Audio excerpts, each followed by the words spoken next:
Welcome, friends. Today, we're doing a top 10 list. Outrageous. That is right, my friends. Once again, I have returned to you, this time with a top 10 list. A rarity on the channel. As you can tell from the title, this is my top 10 pickups of 2024. I have based this solely on how much I enjoy the smell. Not on rarity, not on outrageousness, not on any other kind of thing apart from my love of the smell. Just because something in this list is at 10, 9, 8, 7, 6, 5 doesn't mean I don't love them. There are plenty of fragrances that did not make this list. Considerably less perfumes purchased in 2024 than in the years prior, which has been the goal. But I will do a state of the collection address within the next week, which will discuss what I have been doing, what I am going to be doing. And we will see how it compares to last year's state of the collection. Anyway, number 10. Number 10 is from the house of Darren Allen, and this is called Musk Moderne. Musk Moderne by Darren Allen. Earlier in the year, I did a first impressions series on the house of Darren Allen, and I thought they all smelled quite nice, actually, for an independent. You know, a lot of independents are absolute dog shit, and most independents are absolute dog shit. I thought Darren Allen was quite good in the main. Some of them I didn't really care for, but this one really stuck out to me. It stuck out to me as a perfume that smelled like a vintage Creed. You know, it smelled like what Creed used to smell like. In particular, Millicent Imperial. It's got that beachy, salty,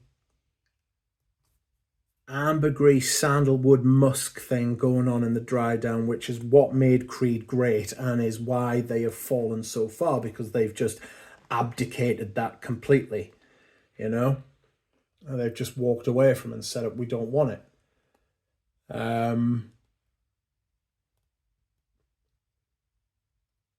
This has that bergamot, lemon kind of top, that kind of, it's not sharp, but it's fruity, and then in the middle it's got this kind of rosy, fruity kind of vibe, but it's all offset against this beautiful ambergris sandalwood musk that just grows throughout the perfume and just sets everything off. You know, that kind of, that trifecta is the landscape, and everything else that goes on in the perfume is like the fireworks, you know? So your rose, your grape, your bergamot, your lemon, they all just pop off every once in a while, and it's like, ooh. But the beautiful landscape it's set against is that amazing threesome of ambergris, sandalwood, and musk. And it just reminds me of how far Creed have fallen. You know, we've seen it with a lot of perfume houses, but that's not to say that Darren Allen is like that. Darren Allen's Musk Moderne is a lovely perfume. I was very glad to receive it. It was sent to me. Well, I bought it, but Michael Harness, friend of the channel, sent it over to me in the post because Darren Allen doesn't ship abroad. So thank you, Michael. I hope you are well. Okay, next up, number 9. Number 9 is number 9 is this. This is a 100ml decant of Tom Ford's Patchouli Absolute. The story behind this is that somebody, another friend of the channel, got in touch with me and said, have you seen this? There is a online cosmetic, it's an online pharmacy in the UK is selling cosmetics, and they have the 1 litre dram bottles of Patchouli Absolu by Tom Ford. And they're the ones that they used to use to refill the decanters on the counters. And I was like, ooh, and I sent this to a friend, and I was like, have you seen it? It was Dan from Les Odorants. I said, have you seen this, Dan? This is amazing. And he was like, is it real? I was like, yes, it's like a registered pharmacy. They're a reputable company. And he bought it. And I was like, oh. And he was like, oh, sorry, were you going to buy that? I'll cancel it. It's yours. And I was like, no. I was like, this has worked out for the best. I'll take 100 ml, and then the rest you can do what you like with. And that's what happened. So I took 100 ml, and everybody was happy. Especially me. So this is patchouli, but it's not just fucking patchouli oil. It's not just your run-of-the-mill, unrefined, untouched patchouli oil mixed with alcohol put in a perfume. This is sharp. It's sharply dressed. It's polished. It's got leather. It's got rosemary. It's slightly aromatic. It's a little bit green. I was going to pick it up and spray it there, but I better not because I've got a lot of other perfumes to get through. It's got brilliant performance. It kind of represents what Tom Ford used to be, which is minimalist, sharp, chic, presentable, fashionable, cool. They're not anymore. Whatever it is that Tom Ford is now as a perfume house especially, it ain't them things. So you'll have to take my word for it that this is Patchouli Absolute. But it is. It's genuine. It was all above board. Everything was fantastic, and I am very, very happy that I have a bottle of this, and especially at the price I got it at. Difficult to pick a time when to wear it because it's the type of fragrance you can dress up, but it's also a patchouli fragrance, so you should be able to wear this anytime. I'm still, you should know by now with me, when I get a brand new fragrance, I don't necessarily just hop straight into wearing it all the time. Only in very rare occasions do I do that. I usually like to just settle it in, get used to it, maybe reach for it, put it away for a while, all that sort of thing. Very strange. That's a me thing, don't worry. Okay. Next up we have this fragrance. And this is one of many I bought from this house this year. This is number 8. This is Garrigue, or Garrigue, by Metrum Parfumier et Gantier. This is like an aromatic, slightly citric, Mediterranean. It's like having a shave on the Mediterranean. It's got that shaving cream kind of vibe to me. It's got that kind of herbal also, but it's got this citrus and musk thing going on. It's absolutely beautiful. It's an amazing freshie. Performance isn't great, I'm not going to lie to you, but think rosemary, juniper, sage, thyme, bergamot, musk, that kind of thing. It's very herbal, but it's also very creamy. It's very Italian in nature. That's what I get from it, you know.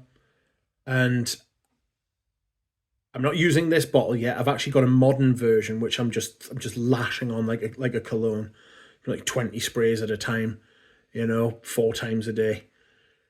This version's got a lot better performance than the other version I've got, but not to worry. Metrum Parfumier et Gantier take really good care of their fragrances, so it's not that much of an issue. The smell's there, it's just the longevity isn't brilliant. But quite difficult it was to get a hold of this bottle. This is from another contact I have in the wild. My collection would be considerably less good if it wasn't for all the good people that I have met. So, yes. This is Garrigue. Not a perfume you're going to hear a lot about in the fragrance community. Not a house you hear enough about in the fragrance community, to be honest. Very much worth your time, even and especially the modern versions of the things. Don't be put off by them. Okay. Next up. Next up is a unicorn. Next up is an absolute unicorn, and people are going to be surprised to find this at number 7. This is Bois Noir by Chanel. The reason this isn't higher on the list is because this is essentially Egoist with a very subtle and beautiful lavender note to me. Don't know if it's actually there. Not sure how much I trust the note listings and all of that sort of thing. Note listings should be treated with a fucking truck full of salt, not a pinch. Just, they're there to kind of guide you and suggest to you what stuff smells like. Anyway, this is vintage Egoist, that syrupy mandarin, sweet, juicy, and then the rose and the varnished kind of sandalwood vibe that it's got. Absolutely beautiful, rich, thick, again polished. It's got that kind of vibe, and then it's just got this has just got an extremely subtle lavender note in it to me, that just makes it very just subtly different from vintage Egoist. I love this stuff. This is a big 250ml bottle again. Contacts from around the world helped me source this. Thank you very much. But I don't think it warranted being any higher in the list simply because it's an utter unicorn, if I'm being honest. I thought it should... I think this is about where it should be based on how much I enjoy the fact that I own it and how much I enjoy the smell. So that is Bois Noir. Okay, number 6. Number 6 is a perfume that has a few people talk about it, but not... It's not like notorious. It's not picked up on in a large way. You can still find this at a very reasonable prices, and it is the last fragrance made by one of, if not the greatest perfumer of all time. This is called Ocean Rain by Mario Valentino. Edmund Rudnitska made this. It was launched in 1990. I get more than subtle hints of Hermes's Eau de Hermes. It's got a slightly sweaty, cuminy kind of vibe, but it's big, syrupy rose, lots of oak moss, a bit of leather. It's got a salty note to it as well, like salty skin. And when you've been swimming in the sea and you get out and you've got salt on your skin and it's like, you can smell it. It's got that. It's resinous. I get a lot of resin like aspects from this. There's something in here that makes it like, I don't want to say creamy, but viscous, thick, syrupy kind of vibe, you know. I managed to get a backup of this.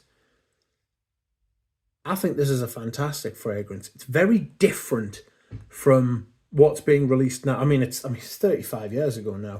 Do you know what I mean? Of course it's different, but it's an unheralded final swan song from Edmund Rudnitska, who did so much for perfume. You know, like, you don't have modern perfume. You don't have perfume now if it wasn't for Edmund Rudnitska, you know? Masculine and feminine. So this is worth investigating. You can still get it at reasonable prices, although it's difficult to find. It's not really lying about anywhere, but it was unheralded at the time, and it's got fans, and the price is creeping up, but not as high as it should. Well, I say not as high as it should be. That's a terrible thing to say. It's not as vaunted in the fragrance community as a lot of other vintage fragrances, and it's a shame. It deserves to be talked about more, but we know what that comes with, you know? Anywho, we are into the top 5. Please bear in mind, these are my personal favourites and not an indication of how good I actually think these things are. I know that's quite a difficult thing for a lot of people, including myself sometimes, to wrap my head around, but it's, I promise you, these are the things that I just find. Sometimes finding something easier to wear and just being able to enjoy it is more valuable than having something that you think is precious. So, number 5. Number 5 is Creed Viking. I purchased this year, and I really enjoy this. It got slaughtered when it came out because it wasn't Aventus. And it wasn't popular, and it didn't do all of the things that the bros wanted it to do. But it's a fantastic fragrance. It's the last good one from Creed. If you like any of the modern stuff, I'm afraid you're either a mark or you're being paid or compensated to say that you love it. You've been sent it for free. Because Creed does that a lot. They send a lot of free bottles out, and just that's not, I won't do that. But this is the last good Creed for me.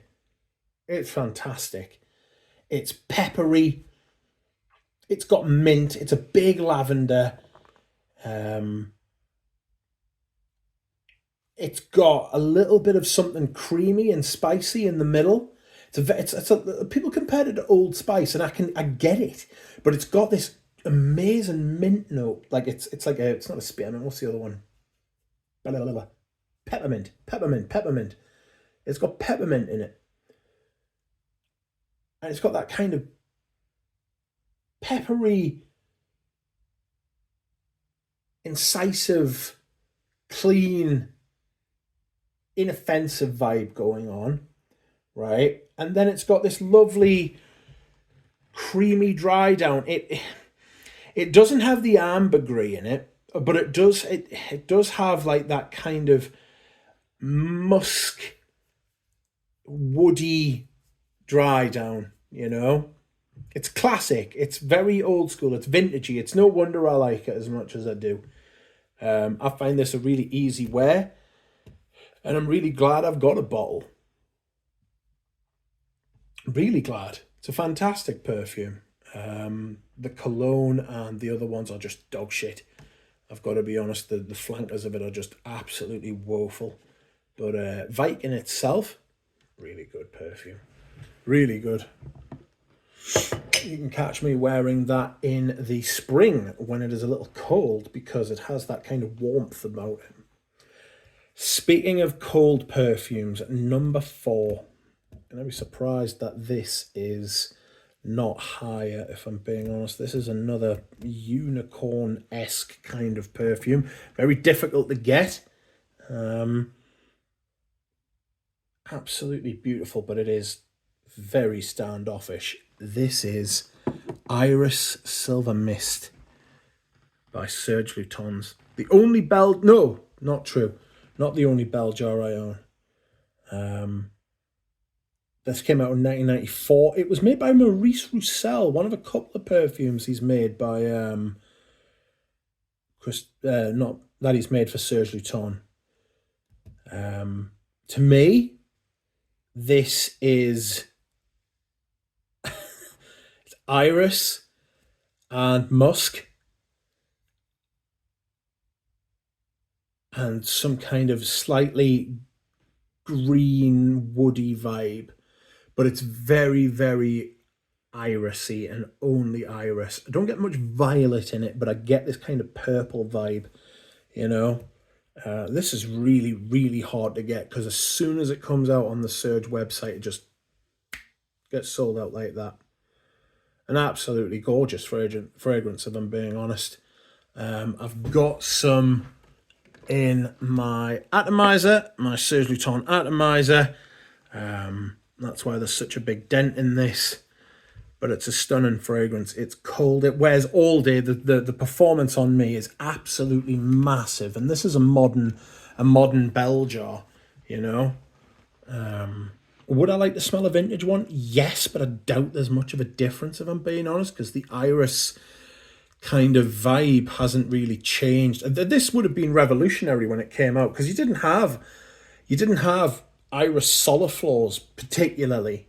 If you want to compare this to something, think of Hermes by Hermes, but this isn't as polished, or as, well, it is polished, but it's not as chic as the Hermes. It's definitely Serge Lutenized. That's not even a thing. It's not a word. Jesus. Could be, though. You know? Could be. Like I said, performance all day. I don't know if you can pick up the... I'm not picking it up by the lid. I don't know if you can pick up the hue. The hue of the perfume. It is slightly grey purple sort of thing. It's an absolute... It suits the perfume. Serge Lutens is known for using colorants. And it's a brilliant idea, you know, in the way he does it. In the way other people do it, it's absolutely awful because they don't know what they're doing. Serge Lutens is very good at using colour to describe feelings and perfumes and such. Okay. So, from one Serge Lutens to another. Now, there are going to be questions asked. Why is this perfume in here? You already owned it. This is Serge Lutens Serge, but this is the Palais Royal version. And I've got to be honest with you, the difference between this and even the more modern bottle I've got, which isn't see if I've got it up here. I don't think I have, like, no. I haven't got it handy. Oh, yes, I have. Sorry, I'll show you. The difference between these two perfumes is night and day. This is much, much more green. And the colour, I don't know if you can see the colours. That's a light green colour. It's got depth, but it's green. It's visibly green with brown in. That's brown. And that's not oxidization, by the way. That is like almost the colour it came. It's just darker. This is a dark brown colour, and it's got like red as well, I suppose. You know, it's a bit like it's like Unfit de Berlin. This is a different fragrance, which is one of the reasons I've put it in here. This is much greener. It's not Serge, the modern one's got hay. You know, it's got a lot of hay about it. This is more like grass. This is hay before it's been cut down. It's green. It's got tobacco. It's got the iris. The iris is much more subtle. I love this. It's much more. I think it's difficult to wear. It's also got a bit more shine on it, a little bit more polish. Whereas the other one's a bit more like. It feels like it's got middle-aged spread, you know. Whereas this one's got like. It's not ripped, but it's in much better. It's in much better condition physically. I love this, and I will baby this. I'll be treating this very delicately and wearing it few and far between. This is the Palais Royal version. I would love to get another bottle, but I imagine if there is any, which I don't think there is, if there is any, the asking prices for these will be absolutely scandalous. I got this for a decent price from Brooke. Thank you, Brooke. I also got a bottle of Rose de Nuit, which did not make the cut. I haven't worn it very much, but that's like a rose, beeswax, honey kind of fragrance. Gorgeous. Very, very nice. But I am a Serge collector. You know, I love my vintage Serge. Some of them are all absolutely unwearable, though. But not to worry.